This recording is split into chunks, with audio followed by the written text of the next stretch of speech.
TMC के नेता जो ये बोल रहे हैं कि चार चार पाकिस्तान बना देंगे, तो इससे आम बंगाली की सोच पर क्या असर पड़ेगा, क्या सोच होगी इससे? दादा ये तो पहली बात है, वो जो बताया बहुत गलती बात बताया, चार चार पाकिस्तान, क्योंकि यहाँ पर तो पाकिस्तान के नारा भी लगना मना है। ऐसे स्वराष्ट्र मंत्री जो है वो बताया था, लेकिन वो दिल खुलकर दिल मतलब खुला कर बोल रहा है चार चार पाकिस्तान बनाएगा। मतलब इसका असर इतना होना चाहिए मेरे हिसाब से कि अभी से मतलब इसका विरोध करना चाहिए कि हम ये हिंदुस्तान है। आम बंगाली लोग जो है वो तो हिंदू लोग है, जो वो तो यूनाइटेड हो जाएगा। उसको सोचना चाहिए कि जो हमारा जो मकसद है, हमारा जो उसका जो मकसद है, फिर से पश्चिम बंगाल को पश्चिम बांग्लादेश बनाने का जो चक्र चल रहा है, जो हम पहले से ही हमको मालूम पड़ा था, पहले से बहुत दिनों से ये चक्रांत तो चल रहा है। जो सीमांतवर्ती इलाका जो है बंगाल का, जो एकदम बांग्लादेश सुंदरबन से लेके एकदम वहाँ पे जो आसाम बॉर्डर तक, जो बॉर्डर का जो है देखा जाए कि जो वहाँ पे जो हिंदू लोग का परसेंटेज बहुत ही कमती होते जा रहा है, दिनों जो बढ़ रहा है। ये जो 50 साल का 70 साल का जो आपका इंडिया के इंडिपेंडेंस के बाद जितना कंसंट्रेशन था हिंदू आदमी का, तो उस कंसंट्रेशन का क्रम से कमती हो रहा जा रहा है। क्या कि घुसपैठी के कारण वहाँ पे आके और वो जो ये संप्रदाय है, इसको लड़ाई है ऐसा, वहाँ वो जब संख्या लघु रहता है वो ठीक से रहता है। जब भी उसका बराबर हो जाता है, कहाँ महल में उसका राजी चलता है, तो इंशाल्लाह में आ जाता है, तो उस देश को खा जाता है। ऐसे ही बात है, ये जो डिवाइड एंड रूल पॉलिसी की तरह जो इंडिया को चीर के जब बांग्लादेश बनाया गया था, वहाँ पे तो वो सब कंट्री जो मुस्लिम राष्ट्र हो गया, लेकिन इंडिया को वो संविधान के सामने रख को इसके जो सेकुलर कंट्री बना दिया। लेकिन सेकुलरिज्म का धर्म का सेकुलरिज्म का पालन करना, सो यहाँ पे जो संख्या गुरु है अर्थात हिंदू लोग है, उसी का ही काम है क्या? जो डेमोक्रेसी में जो इंडिपेंडेंट में रहना है, तो सभी जो धर्म लोग का है उसका ड्यूटी है, उसका दायित्व है कि ये जो डेमोक्रेसी का सिस्टम में आके जो इंडिपेंडेंट रहना है, तो धर्म का दुहाई देके धर्म के नाम पर देश को क्रोध करना, देश को शोषण करना, देश को अपना मातृभूमि को फिर से अपनी मोहल्ला बनाने का चक्कर दूसरे आदमी को, जो ये तो चक्कर नहीं चलना चाहिए, तो वो तो कर रहा है।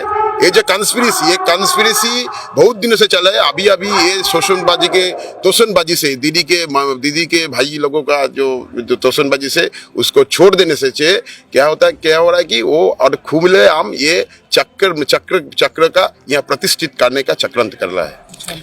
ये जो है ये कोई विच्छिन्न घटना नहीं है। ये भारतवर्ष में अभी सोशियो जो इनकम है, इसमें कुछ मेकी बाम जो आप लोगों को बुद्धिजीवी बोलते हैं, ये लोग और कुछ अलग से पार्टी जिसका पिताजी वो बनाया पार्टी, ऐसे दो चार लोग जो है, जैसे बिहार में आपका लालू प्रसाद, यूपी में समाजवादी पार्टी, इधर महाराष्ट्र में आपका शरद पवार, इन लोगों का आजकल मेन लक्ष्य है देश को तोड़ो भांगो, देश में एक अराजकता का परिस्थिति तैयार करो। ये नारा पहले नहीं लगा, जवाहरलाल नेहरू यूनिवर्सिटी में पहले ही ये जो नारा लगाए थे, टुकड़े तेरे पाकिस्तान, उसी का सिलसिला बनते हुए जब दिल्ली में कुछ दिन पहले जो नारा लगा शुरुआत हुआ था आपका जो कृषक आंदोलन, वो आंदोलन में कैप्चर कर लिया वो जो उग्रवादी लोग जिन्होंने दिल्ली में एनएसएस के खिलाफ लड़ाई किया, तो वो लोग ही लगे हुए हैं। ये घटना पहले बार नहीं है। 2016 में तृणमूल का जो मंत्री फिरदाद हाकिमी है, उन्होंने आर्टिस्ट को इधर दिखाते हुए बोला था ये मिनी पाकिस्तान है। ये देखिए राजाबाद कोलकाता में कुछ एरिया ऐसा है, उधर अभी भी जाके लगेगा जब पाकिस्तान में है ना इंडिया में है। तो ये जो लोग हैं, इन लोगों का ये चक्रांत ही है। इन लोग चाहते ही यही है जिसमें अराजकता फैला हुआ रहे, और इनका जो मेन मकसद ये है बंगाल को अशांत करो। इसीलिए उनका जो स्लोगन है सब बांग्लादेश से ले रखा है। ये जो लगा बांग्ला जय बांग्ला, ये बांग्लादेश का है। माँ माटी मानुष जो था ये भी बांग्लादेश से लिया हुआ है। खेला होवे ये भी बांग्लादेश का है। मतलब इनका जो मिलता जुलता है, इन्होंने यार हमारा जो मुख्यमंत्री है वो तो खुलेआम बोल दिया कि एक क्यों दिल्ली में कैपिटल होगा, उन्होंने तो बोला 4 कैपिटल होना चाहिए। मतलब देश को ही तोड़ दो, एक कैपिटल में वो प्राइम मिनिस्टर रहेंगे, एक कैपिटल में दूसरे रहेगा, 4 बांट देंगे। तो इन लोग असली में ये कोई बात नहीं, ये लोग समझ गए इनका दिन खत्म हो गया, इन लोग जाने वाला है। पश्चिम बंगाल के कोलकाता के बहनों और भाइयों को मेरा सादर प्रणाम।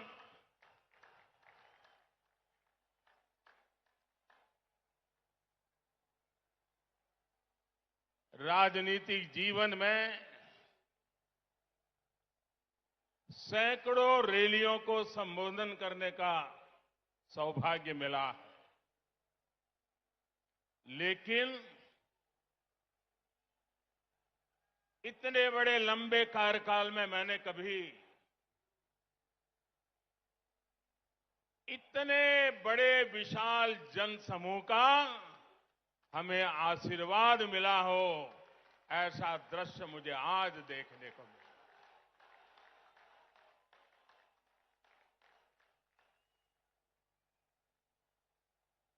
जब मैं हेलीकॉप्टर से देख रहा था, मैदान में तो जगह नजर नहीं आ रही है, लेकिन मैं देख रहा था सारे रास्ते इतने भरे पड़े हैं, लोग भागते हुए इधर की तरफ चल रहे हैं। मैं नहीं मानता हूं कि वो पहुंच पाएंगे। मैं फिर एक बार इतनी बड़ी तादाद में आप आशीर्वाद देने के लिए आए, मैं भारतीय जनता पार्टी के सभी कार्यकर्ताओं की तरफ से आपको सादर फिर से एक बार प्रणाम करता हूं। बंगाल की इस धरती ने हमारे संस्कारों को ऊर्जा दी है। बंगाल की इस धरती ने भारत की आजादी के आंदोलन में नए प्राण फूंके। बंगाल की इस धरती ने ज्ञान विज्ञान में भारत का गौरव बढ़ाया है। बंगाल से निकले महान व्यक्तित्वों ने एक भारत श्रेष्ठ भारत की भावना को सशक्त किया है। बंगाल की इस धरती ने एक विधान, एक निशान, एक प्रधान के लिए बलिदान देने वाले महान सपूत हमें दिया। ऐसी पावन मिट्टी को मैं अनेक अनेक बार नमन करता हूं। साथियों, ये मेरा सौभाग्य है कि आज इस ऐतिहासिक ब्रिगेड ग्राउंड पर मुझे फिर एक बार आपके आशीर्वाद प्राप्त करने का अवसर मिला है। ब्रिगेड ग्राउंड के आसपास एक तरफ स्वामी विवेकानंद जी का जन्म स्थान है, दूसरी तरफ नेताजी सुभाष बाबू का निवास स्थान है, एक तरफ महर्षि श्री अरविंदो का जन्म स्थान है, तो दूसरी तरफ डॉक्टर श्यामा प्रसाद मुखर्जी का जन्म स्थान है। ये कोलकाता, बंगाल और पूरे भारत की बहुत बड़ी प्रेरणा स्थली है। बीते दशकों में ब्रिगेड ग्राउंड में अनेकों बार ये नारा गूंजा है, ब्रिगेड चलो। सुना है ना, ब्रिगेड चलो। इस ग्राउंड ने अनेक देशभक्तों को देखा है, लेकिन ये ग्राउंड बंगाल के विकास में रोड़ा अटकाने वालों का भी गवाह रहा है। बंगाल की भूमि को 2400 घंटे हड़ताल और बंद में झोंक देने वालों की नीतियां और साजिशें भी इस ग्राउंड ने देखी है। इन लोगों ने बंगाल की इस महान भूमि का जो हाल किया, वो पीढ़ी दर पीढ़ी बंगाल के लोगों ने सहा है, बर्दाश्त किया है। लेकिन ये बंगाल के लोगों की महानता है, ये बंगाल के लोगों की अदम्य इच्छा शक्ति है कि उन्होंने बंगाल में परिवर्तन की उम्मीदों को कभी छोड़ा नहीं। बंगाल ने परिवर्तन के लिए ही ममता दीदी पर भरोसा किया था, लेकिन दीदी और उनके काडर ने आपका ये भरोसा तोड़ दिया, आपके सपनों को चूर चूर कर दिया। ये वो लोग हैं जिन्होंने बंगाल का विश्वास तोड़ा। इन लोगों ने बंगाल को अपमानित किया, यहां की बहन बेटियों पर अत्याचार किया। लेकिन ये लोग बंगाल की उम्मीद, यहां के लोगों का हौसला कभी भी तोड़ नहीं पाए। आज जो ये जनसागर मौजूद है, वो इस उम्मीद की, इस हौसले की जीती जागती तस्वीर है। बांग्ला चाय उन्नति, बांग्ला चाय शांति, बांग्ला चाय प्रगतिशील बांग्ला। मैं देख रहा हूं इस बार के विधानसभा चुनाव में एक तरफ टीएमसी है,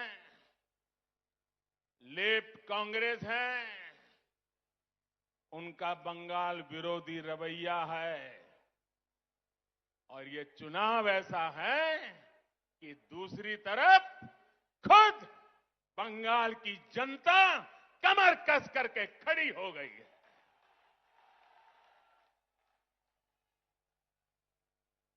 आज भाजपा को आशीर्वाद देने के लिए लाखों लोगों का यहां आना, लाखों लोगों का पूरे प्रदेश भर में निरंतर आशीर्वाद बनाए रखना, सामान्य मानवी हो, बंगाल के बौद्धिक जन हो, कला जगत के लोग हो, सभी अपना प्रेम, अपने आशीर्वाद बरसा रहे हैं। सबके दिल में एक ही इच्छा है, हमारा बंगाल विकास की नई ऊंचाई पर पहुंचे। आज तो हमारे बीच बांग्लार छेले मिठुन चक्रवर्ती जी भी है। उनकी जीवन गाथा संघर्ष और सफलता के अद्भुत उदाहरणों से भरी हुई है। अपनी सफलता का पुण्य वो लोकनाथ बाबा के आशीर्वाद से सामान्य जनों तक पहुंचा रहे हैं। साथियों, आज ब्रिगेड ग्राउंड में आप लोगों की हुंकार, ये हुंकार सुनने के बाद अब किसी को कोई संदेह नहीं रह जाएगा। शायद कुछ लोगों को तो लगता होगा आज 2 मई आ गई है।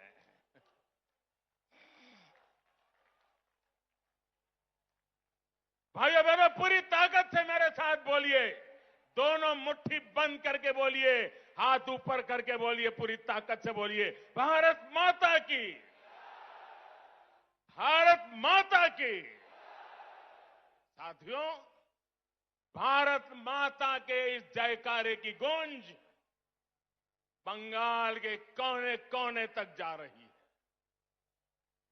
भारत माता के आशीर्वाद से सोनार बांग्ला का संकल्प जरूर सिद्ध होके रहेगा।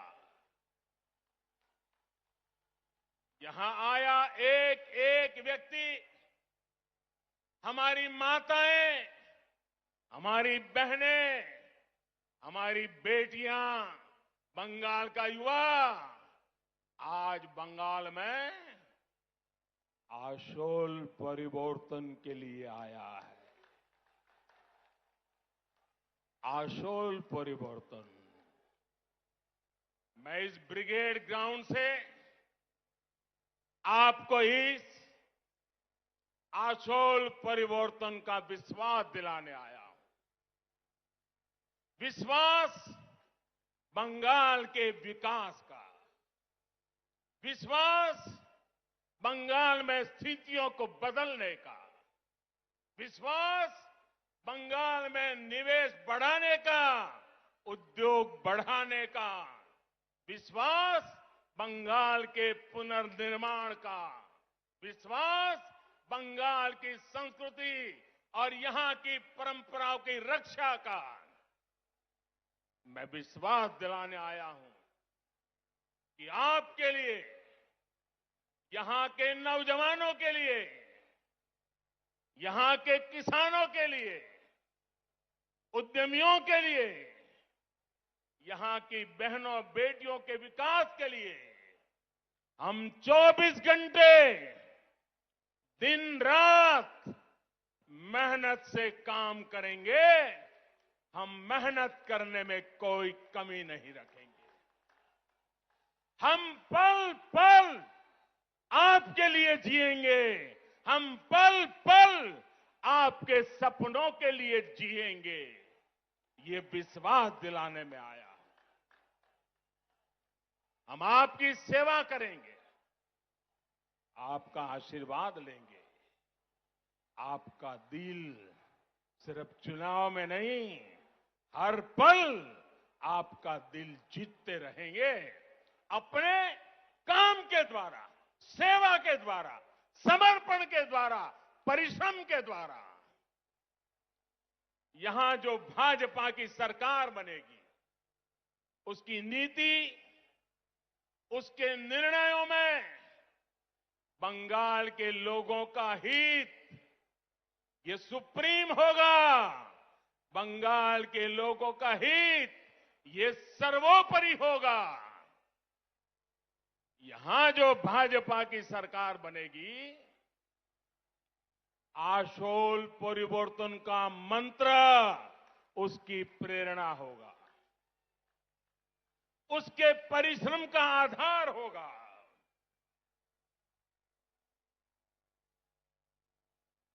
आशोल परिवर्तन का मतलब, आशोल परिवर्तन का मतलब ऐसा बंगाल जहां युवाओं को शिक्षा और रोजगार के पर्याप्त अवसर मिले। आशोल परिवर्तन मतलब ऐसा बंगाल जहां लोगों को पलायन करने पर मजबूर न होना पड़े।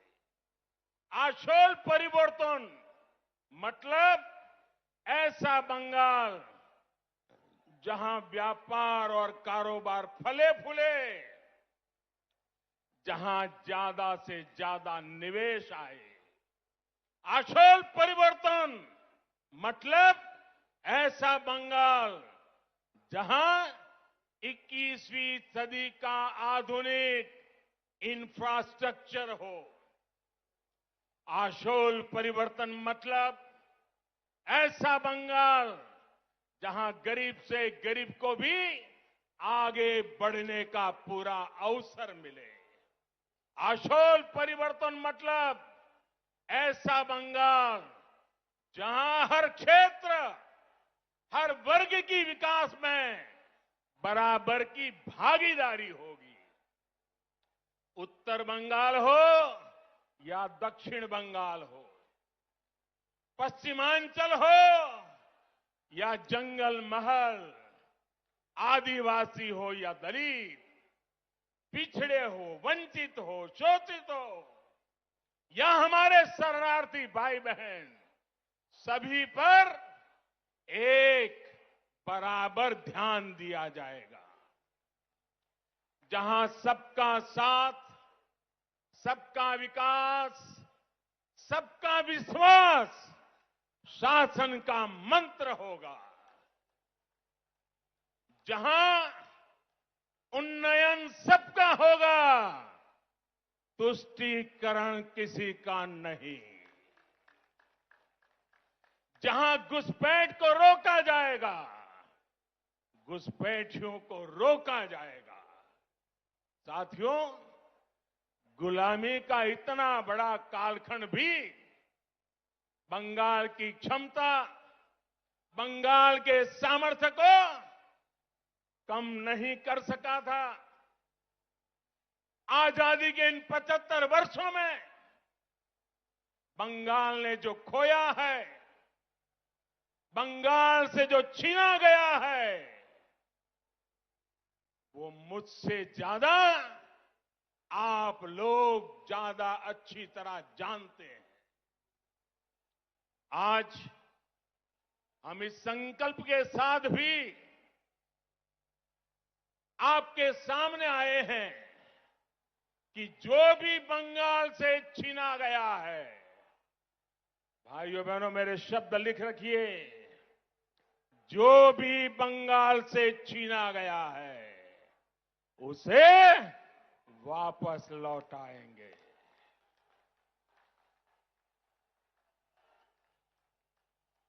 आज जब भारत अपनी आजादी के 75 वर्ष में प्रवेश कर रहा है, तो बंगाल एक नई ऊर्जा, एक नए संकल्प के साथ आगे बढ़ेगा।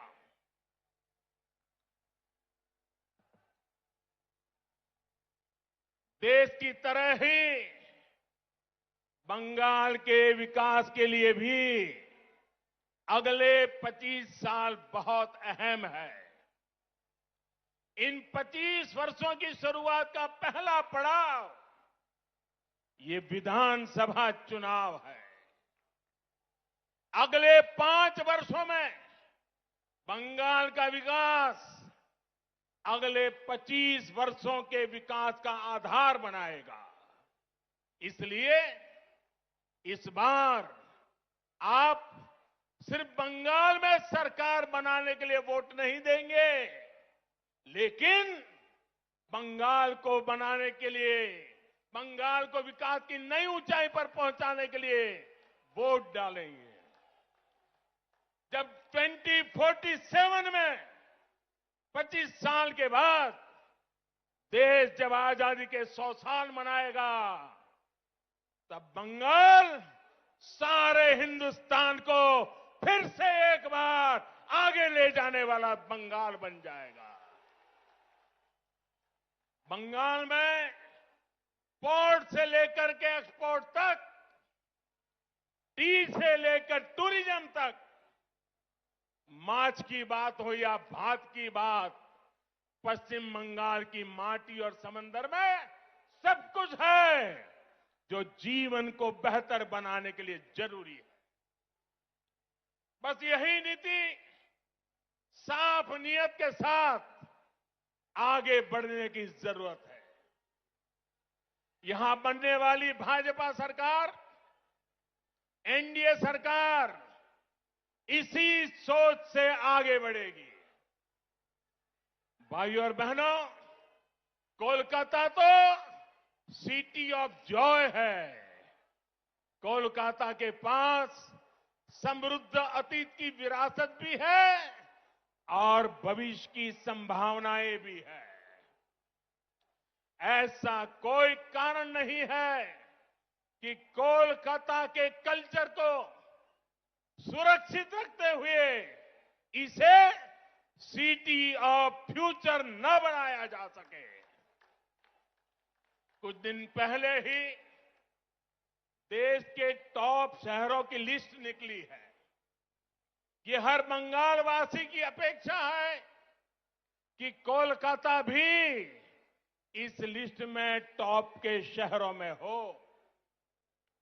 इसके लिए चाहे कनेक्टिविटी सुधारना हो, नए नए उद्योगों की स्थापना हो, टेक्नोलॉजी का विस्तार करना हो, स्टार्टअप के लिए बेहतर माहौल बनाना हो, हम पूरे कमिटमेंट के साथ काम करेंगे। आपने देखा होगा कोलकाता मेट्रो का विस्तार अब और तेजी से किया जा रहा है। केंद्र की हमारी सरकार ने कोलकाता की धरोहरों को सजाने संवारने के लिए अनेक प्रयास किए हैं। जब कोलकाता में विकास का डबल इंजन लग जाएगा तो वो रोड़े, वो अड़चने भी खत्म हो जाएगी जो भी कदम कदम पर हमें अनुभव होती है।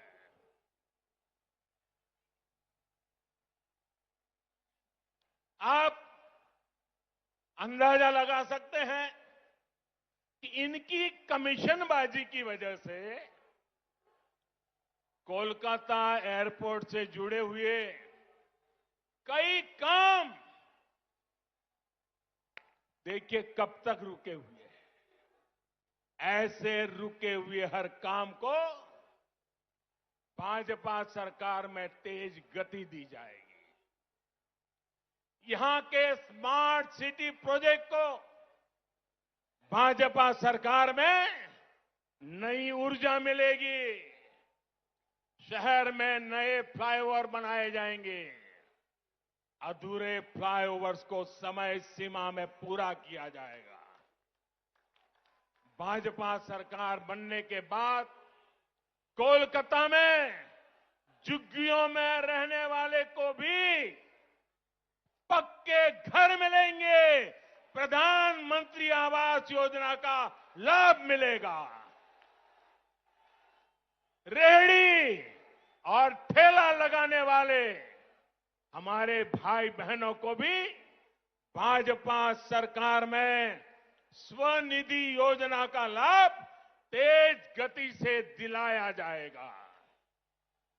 साथियों, कोलकाता के साथ ही बंगाल के दूसरे शहरों में भी आत्मनिर्भर भारत को ऊर्जा देने की भरपूर क्षमता है। भाजपा सरकार में इन शहरों के इंफ्रास्ट्रक्चर को आधुनिक बनाया जाएगा ताकि वहां पढ़ाई, कमाई और बुजुर्गों के लिए दवाई के नए साधन विकसित किए जा सके। पश्चिम बंगाल में फूड प्रोसेसिंग और पोर्ट लेड डेवलपमेंट की भरपूर संभावनाएं है। आत्मनिर्भर भारत अभियान के तहत इन उद्योगों में निवेश को यहां प्रोत्साहित किया जाएगा। इससे किसानों से लेकर मछुआरों तक हर किसी को लाभ मिलेगा। बहनों और भाइयों, पश्चिम बंगाल में आशोल परिवर्तन के लिए गांव और शहरों के स्थानीय शासन यानी ग्राम पंचायत, नगर निगम और नगर पालिकाओं के शासन में पूरी पारदर्शिता भी उतनी ही जरूरी है। इस लोकतांत्रिक व्यवस्था को जिस तरह से तहस नहस किया गया है वो आप भली भांति जानते हैं। इस व्यवस्था को बंगाल में भाजपा फिर से मजबूत करेगी। सरकारी सिस्टम पर, पुलिस पर, प्रशासन पर जनता का विश्वास जागे, हम वो परिवर्तन लेके रहेंगे।